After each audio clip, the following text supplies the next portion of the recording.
গতকালকে চাইনিজ একটা বিনিয়োগ প্রতিনিধি দল ইউনূস সাহেবের সাথে দেখা করতে এসেছিল। সেই নিয়ে রিপোর্টের হেডলাইন হলো বাংলাদেশে পাট ভিত্তিক শিল্প উৎপাদনে বড় বিনিয়োগে আগ্রহী চীন। এর আগে আমি অনেকবার আপনাদেরকে বলেছি, চীন বাংলাদেশে আরো আগেও একবার হাসিনার আমলে পরিষ্কার করে বলেছিল যে আমাদের পাট কলগুলা রেনোভেশন উনি করে দিবেন, চীনারা করে দিবে। পাট খাতগুলা খুবই খারাপ অবস্থা। কমিউনিস্ট বোলচালের মধ্যে এটা খালি চুরি আর চুরি হয়েছে। বোলচালটা কি?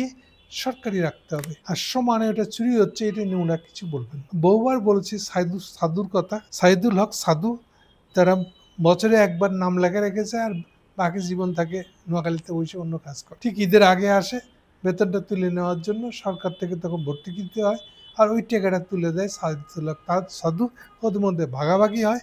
আর এটার বিরুদ্ধে গেলে আপনার স্কপ হয়েছে, ট্রেড ইউনিয়ন তারা মিছিল করবে, তাদের চাকরি চলে যাবে, এটা নিয়ে এখন কমিউনিস্টরা মিছিল করবে এবং এটা সমর্থন দেবে।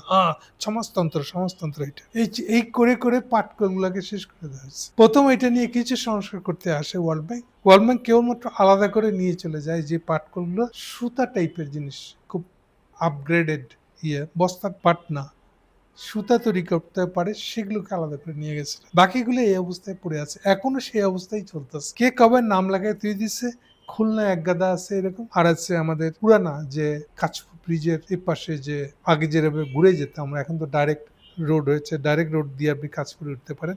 পুরান রোডটা ছিল না, ফলে ওই এলাকাটাই ছিল আসলে পুরোটা পাটকলে ভর্তি, এবং এটা ছিল আরেকটা ডেরা লুটপাটের। আর আদমজিত ছিল কপাল ভালো, ওইটাকে খালেদা জিয়ার আমলে এটা উঠে ফেলা দেওয়া হয়। সো আবার সেই পুরোনো কথা, মানে কমিউনিস্টদের সমাজতন্ত্র দিয়া এটা যেন শ্রমিকদের লুটপাট, শ্রমিকের নামে সারা বছর কাজ করবে না, ওদের নাম লাগানো থাকবে, আর ঈদের আগে আগে তাদের সব বছরের বেতনটা দিতে হবে সরকারকে।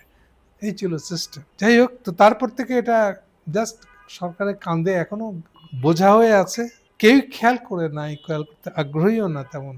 যদি পাকিস্তান আমলের আগে বলি, ব্রিটিশ আমলের শেষের দিকে ইন্ডিয়াতে যতগুলো পাট কল আছে তার কাঁচা পাট সরবরাহ করেছিল বাংলাদেশ ব্রিটিশ আমলে। পাকিস্তান হয়ে যাওয়ার পরে ওরা পরে বিপদে, পাট কই, পাট তো বাংলাদেশ। এই জন্যই আমাদের ওই যে তথাকথিত 22 পরিবারের নাম দিয়ে আমরা যে পাত্রা বলি, তো পাটকল তো তারাই করছিল। ফলে পশ্চিম পাকিস্তানদেরকে নিয়ে এসে এই যে লতিফ বাউনি থেকে সব ধরনের নামগুলো দেখলেই বুঝবেন এই পাটকলগুলো তৈরি করা হয়েছিল সেকালে। পরবর্তীকালে 71-এর পরে এগুলোকে সমাজতন্ত্র নামে রাষ্ট্রত্ব করে নেওয়া হয়, আরও এগুলো অচল হয়ে যায়, সরকারের কাঁধে একটা বোঝা হয়ে যায়। সো একালে বাই দিস টাইম এগুলোর কোনো রেনোভেশন হয় নাই। রেনোভেশনের কথাটা ইম্পর্টেন্ট নেই, যেমন বললাম, কেউ এটাতে বিনিয়োগ করতেও আগ্রহী না, আছে থাক লিটে পিটে খাই, সবগুলো পক্ষ এই অবস্থা। সো এইটা নিয়ে চীনারা প্রস্তাব দিয়েছিল এই পাটকলের ব্যাপারে। শুধু তাই না, চীনারা বলেছিল এই যে আমরা বিনিয়োগটা করব, বিনিয়োগটা ফেরত দেওয়ার জন্য আপনাদের বড় কোনো মাথা ব্যথা হবে না, চিন্তা করতে হবে না। কেন? এই পাট তো আমরাই কিনবো, প্রোডাক্টটা আমরাই কিনে নেব, এবং আমরা কিনে নিয়ে যে ফেরত পয়সাটা দেবো ওইটা আর এইটা দিয়ে আমরা গায়ে গায়ে শোধ করব না, হিসেব অবশ্যই থাকবে। সেইটা পর্যন্ত প্রস্তাব দিয়েছিল তারা। কিন্তু হাসিনা ওই পাট কলগুলা তাহলে তো প্রাইভেটে ছাড়তে হয়, এখন নিজেদের মধ্যে কাকে ছাড়বে এইটা নিয়ে ফসলা করতে পারে না, তার করাই হয়। এই অবস্থায় এটা পড়েছিল। চীনারা সেই আগ্রহটা পুনর্বার ব্যক্ত করেছে। চীনারা খুব পরিষ্কার যে সামনের দিনগুলোতে আপনার এই যে পাটের ব্যাগ আর প্যাকিং মেটেরিয়াল হিসেবে একটা বড় কনসার্ন হিসেবে, পরিবেশের কনসার্ন হিসেবে আপনাদেরকে দুনিয়াকে আবার ফিরে যেতে হবে এইসব ন্যাচারাল মেটেরিয়ালের। এই সব মিলেই চীনারা এর মধ্যে বিনিয়োগ করতে চায়। সো এই জন্য কি কি খাতে বিনিয়োগ করবে তাও পরিষ্কার করে বলে দিয়েছে। সবুজ প্রযুক্তি, এই যে গ্রিন মানে পরিবেশ, পাট, বস্ত্র ও ওষুধ শিল্পে বিনিয়োগ করতে চায়। একটা আপনাদেরকে ধারণা দিয়ে দিই, ওষুধ শিল্প মানে বাংলাদেশ কিন্তু ওষুধ এক্সপোর্টে অলরেডি একটা স্ট্যান্ডার্ড জায়গায় চলে গেছে। এটা খুব রেয়ার, ইন্ডিয়ার চেয়ে বাংলাদেশের ওষুধের বাজার বড় বিদেশে। কারণ হলো ওষুধের কোয়ালিটি, ইন্ডিয়ান ওষুধের কোয়ালিটি বাংলাদেশের চেয়ে খারাপ। বিশেষ করে এর বড় অবদান হলো গণস্বাস্থ্য জাফরুল্লাহ চৌধুরী। এই ওষুধ নীতিটা করার পর থেকে এই অবস্থাটা হয়েছে। 30টা মাল্টিনেশনাল কোম্পানিকে বিদায় করে দেওয়া হয়েছে বাংলাদেশ থেকে, এবং ফলে অটোমেটিক আমরা স্বয়ংসম্পূর্ণ হয়েছি। উল্টা আমেরিকা, ইউরোপে আমরা এক্সপোর্ট করি ওষুধ এক্সপোর্ট করা চারটেখানি কথা না, এটা হাইটেক। কিন্তু একটা জায়গায় উইকনেসটা রয়ে গেছে, ওষুধের আবার র মেটেরিয়াল লাগে, এই র মেটেরিয়ালের চীনারা যথেষ্ট দক্ষ। চীনাদের কাছ থেকে ইন্ডিয়া পর্যন্ত র মেটেরিয়াল কেনে, আমরা তো কিনি। ফলে এই জন্য ওরা ওষুধ শিল্প বলতে র মেটেরিয়ালের কথা বলতে চেয়েছে। ফলে এখান থেকে বুঝতে পারেন তারা কত কিছু করতে চাচ্ছে আমাদের জন্য। না, আমাদের খাতির করে করতেছে এমন না। মূল কারণটা খেয়াল রাখবে। এটা আরেকবার এই আলোচনাটা করব আমি এই প্রসঙ্গটা তুলে। প্রসঙ্গটা হলো আসলে মিনিমাম ওয়েজ। প্রত্যেকটা দেশে ন্যূনতম মজুরি কত তার সরকার ঘোষণা করে দিতে হয়, যে এর নিচে কোনো শ্রমিককে মজুরি দেওয়া যাবে না। উপরে দিতে পারে কিন্তু নিচে দেওয়া যাবে না। এটা আরো কড়া করে ওয়েস্টার্ন কান্ট্রিতে পালন করা হয়। এইটা দিয়েই সেই পুরান আমলে ৬০-৭০-এর দশকে যে কিছু হলে ধর্মঘট লেগে যেত, এই ধর্মঘটটাকে কমানোর একটা উপায় হিসেবে এটাকে নিয়ে আসা হয়েছে, যে মিনিমাম একটা ওয়েজ সরকারকে পালন করতেই হবে। সেটা নিয়োগকর্তা, কারখানার মালিক, তাকে মেনটেন করতে, তাকে এইটা মেনে চলতে হবে, বা রাষ্ট্র বাধ্য করেছে। সো দ্যাট মিনিমাম ওয়েজের বিষয়টা ইম্পর্টেন্ট। কিন্তু এখন আসেন ওয়েস্টের যে ক্যাপিটালিজম আর আমাদের এখানে ক্যাপিটালিজমের ভিতরে আকাশ পাতাল ফারাক আছে। গরিব থাকার একটা সুবিধা আছে। গরিব থাকার জন্য সুবিধাটা হলো আমাদের মিনিমাম ওয়েজটা নিচে। কাদের তুলনায়? ওদের তুলনায় প্রায় 10 ভাগের 1 ভাগ।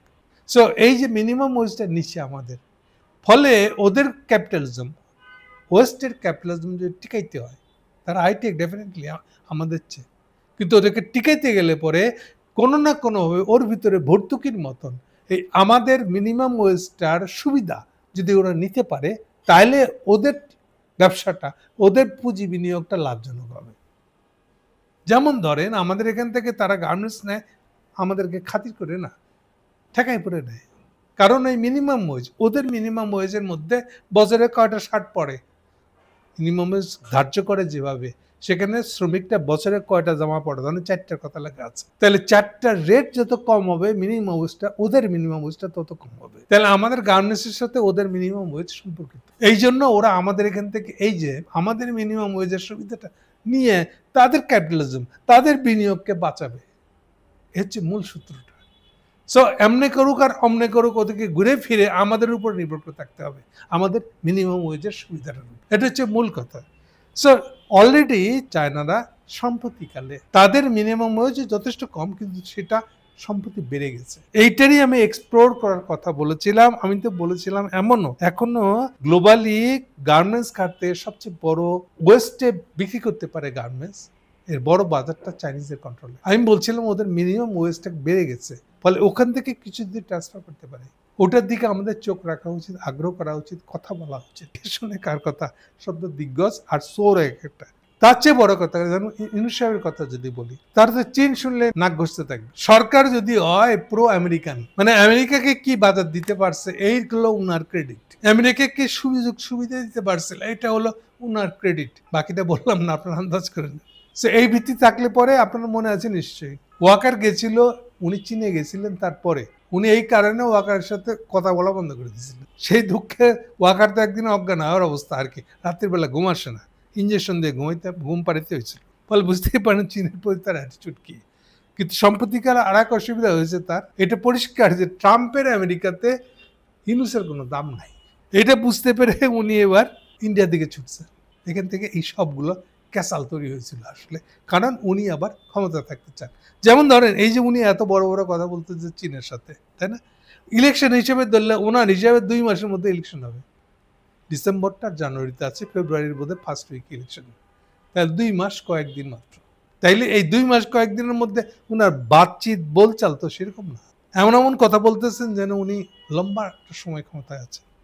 যে ওখানে এখানে বলতেছে যে প্রধান উপদেষ্টা বলেন, চীনা বিনিয়োগকারীরা চাইলে বাংলাদেশের উৎপাদনশীল পণ্য রপ্তানি একটা হাবে পরিণত করা সম্ভব, যা উন্নত দেশে চীনা রপ্তানির সুযোগ বাড়বে। তিনি ওষুধ ও স্বাস্থ্যসেবায় চীনা বিনিয়োগের সম্ভাবনাকে খাত হিসেবে দেখতে চাচ্ছেন। সোলার প্যানেল, এটা যেন বাংলাদেশে বিনিয়োগের ব্যবস্থা করে, সেটা উনি চাচ্ছেন। এমনিতেই এই 2 মাস যে সরকারের আয়ু আছে, সেই সরকারের সাথে কথা বলে কতদূর আপনি নিয়ে যাবেন, এটা তো বিরাট প্রশ্ন একটা। তারপরেও এইটা আসছে। ওকে, আমি যতটুকু জানি পেটের ভিতরকার কথা, চাইনিজরা যে পরিমাণে রেডি হয়ে আছে সেটাকে জায়গা করে দেওয়ার অবস্থায় ইউনূস সাহেব নাই। বাকিটা আপনারা বুঝে নেন, আমি যা বলার বলছি। কিন্তু এখানে আরেকটা খুবই ইন্টারেস্টিং জিনিস আছে বাংলাদেশের স্বার্থের দিক থেকে। এই টিমের মধ্যে আসছে যারা, ঢাকা রাষ্ট্রদূত তো আছে, সাথে আছে export import bank of China, যেটাকে সংক্ষেপে বলা হয় এক্সিম ব্যাংক। আপনাদেরকে একটু হিস্ট্রিক্যাল দিকটা বুঝাই আমি, হোয়াট ইজ এক্সিম ব্যাংক। ঠিক এরকম আমি প্রায় তুলনা করি যে এখনকার চায়নাটাই 30-40-এর দশকের আমেরিকা যখন উত্থিত হচ্ছে, ওইটা আর এটা একই।